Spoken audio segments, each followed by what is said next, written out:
Hi everybody, I've got a new cameraman. My son is looking at me, not looking at the screen.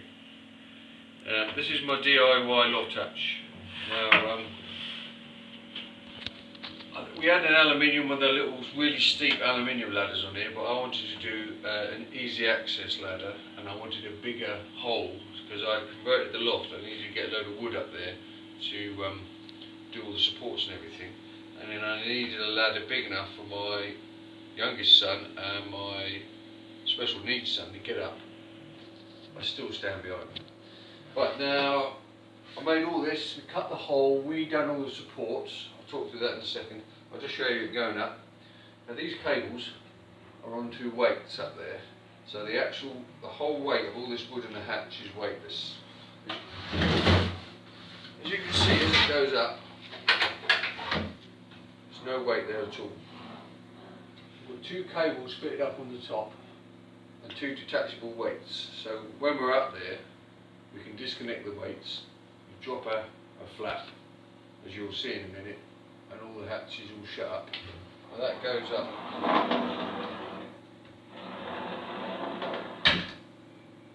Weightless. My young lad can pull this down.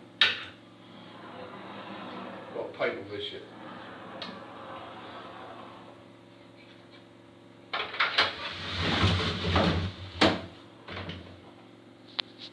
Camera, sir. Okay, I'll just talk you through just some wood from B&Q. I routed these out for the steps to fit in. You need to try and get the distance of the step. It's not focusing again. Your stair steps. Now, there is a what's the word I'm looking for? A calculation for working out the rise and the angle of everything of your steps. So you need to try and keep your steps similar to the height of a staircase steps, because due to muscle memory, like when you trip over things, when you walk up a set of stairs, your brain has already remembered how high the steps are. So if you make the steps too wide, you will keep missing the steps.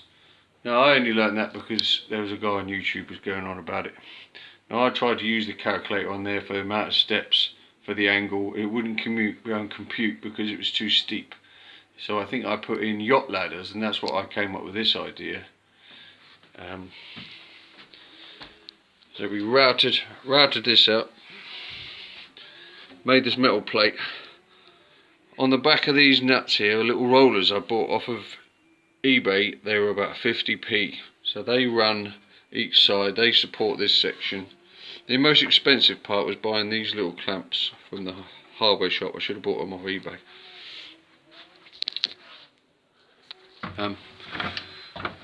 I'll show you the hatch going down. See, I can walk up that. It's just as easy as walking up normal stairs. I'll just hand you over to my assistant. So we just made a shuttable flap. Cut the slot in the flap. So now we can get up here, we can walk all around, haven't got to worry about falling down the hole. This is the pulley system. Got these pulleys off of eBay again. I think there were 4 pulleys for about £4. Made those little brackets up. So we can remove the weights and walk around up here. No problem. Now if I leave Logan up here, I'll put the flap up, and then I'll put this ladder up so you can see it folded up.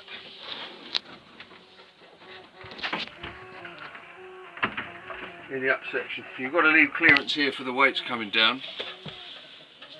So he'll show the ladder come up in the shut position.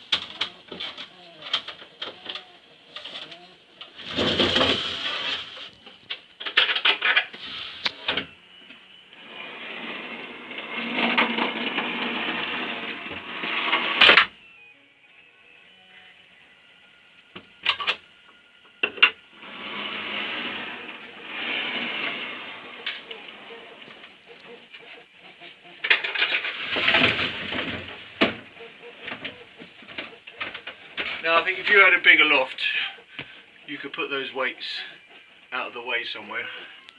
But because we're limited on the height of the pitch, that is the only place I could put them. It is right in the way.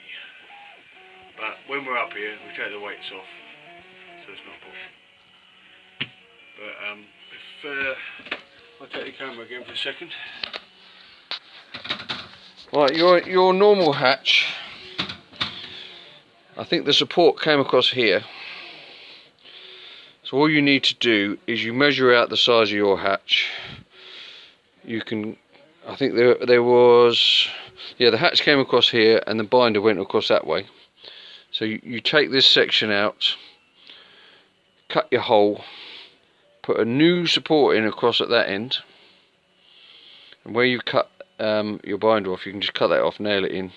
So as long as you replace that support that you take out of here from your existing hatch, you can make the hatch. So these are the existing, I don't know what you call the ones going crossways. Joists? Yeah, joists. The binder is the one that goes along the top, stops them moving. But you can extend your hatch. And if you're going to put a hatch in like we have here, you've got to make sure you put support in that so it doesn't break.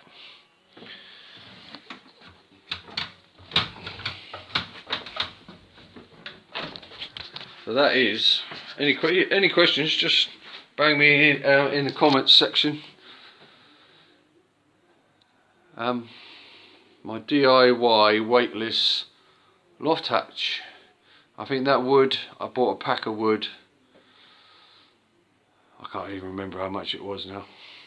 The only thing I am going to do is a couple of these, because this was only cheap wood and it bowed a little bit, I'm going to get some batten and stick it underneath some of these, clamp it on, glue it, so it double, because when I'm carrying stuff up there, because the printer and everything is up there, they can bow a little bit.